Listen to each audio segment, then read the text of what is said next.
Protein ரிச்சான ஒரு dish. சிக்கனையும் முட்டையும் வச்சு செய்யலாமா? ரொம்ப டேஸ்ட்டாக இருக்கும். ட்ரை பண்ணி பாருங்கள். ஒரு பேன் எடுத்து அதில் எண்ணெய் விட்டுக்கலாம். சும்மா கொஞ்சமே போதும். அதில் சோம்பு போட்டு அது நல்லா பொரிஞ்சதுக்கப்புறம் பூண்டு போட்டு அதை நல்லா வதக்கிக்கலாம். இப்போ சின்ன சின்னதாக வெட்டி வச்சுருக்க பெரிய வெங்காயம் சேர்த்துட்டு அது வதங்குறதுக்காக நான் கொஞ்சோண்டு உப்பு போட்டுக்கிறேன். இப்போ குட்டி குட்டியாக கட் பண்ணி வச்சுருக்க தக்காளி அதையுமே போட்டுட்டு நல்லா வதங்கட்டும். வதங்கி முடிச்சதுக்கப்புறம் ஒரு 2 முட்டை அதை நான் இன்றைக்கி சேர்த்துக்கிறேன். முட்டைக்கு தேவையான அளவு உப்பையும், மிளகுத்தூளும் சேர்த்துக்கலாம்.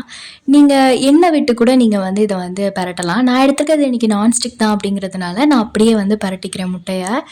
ஸோ, அத நல்லா ஸ்க்ராம்பிள் பண்ணிக்கோங்க. இப்ப தேவையான அளவுக்கு மசாலா பொடி போட்டுக்கலாம். இன்னைக்கு நான் வீட்லயே அரைச்சு வச்சிருக்க மசாலா பொடி தான் போட்டிருக்கேன். கூட கொஞ்சோண்டு சீரகத்தூள் ஆட் பண்ணியிருக்கேன். நீங்க வீட்ல அரைச்ச மசாலா பொடி இல்ல அப்படின்னு நினைச்சீங்கன்னா, நீங்க சிக்கன் தூள் போட்டுக்கலாம்.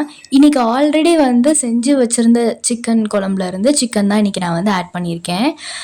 நீங்க இனிமேல் தான் செய்ய போறீங்க அப்படின்னா கூட சிக்கன்ல தேவையான அளவு உப்பு, மஞ்சத்தூள், சீரகத்தூள், சிக்கன் தூள் இதெல்லாம் போட்டுட்டு கொஞ்சோண்டு தயிர், எலுமிச்சப்பழம் விட்டுருங்க.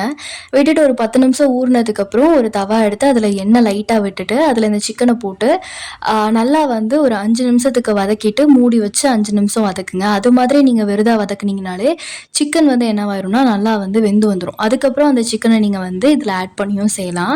அது மாதிரியும் டேஸ்ட்டு சூப்பராக இருக்கும். நான் செஞ்சுருக்கேன் ஆல்ரெடி. அதில் கொத்தமல்லி போட்டு இறக்கிருங்க. அவ்வளோ.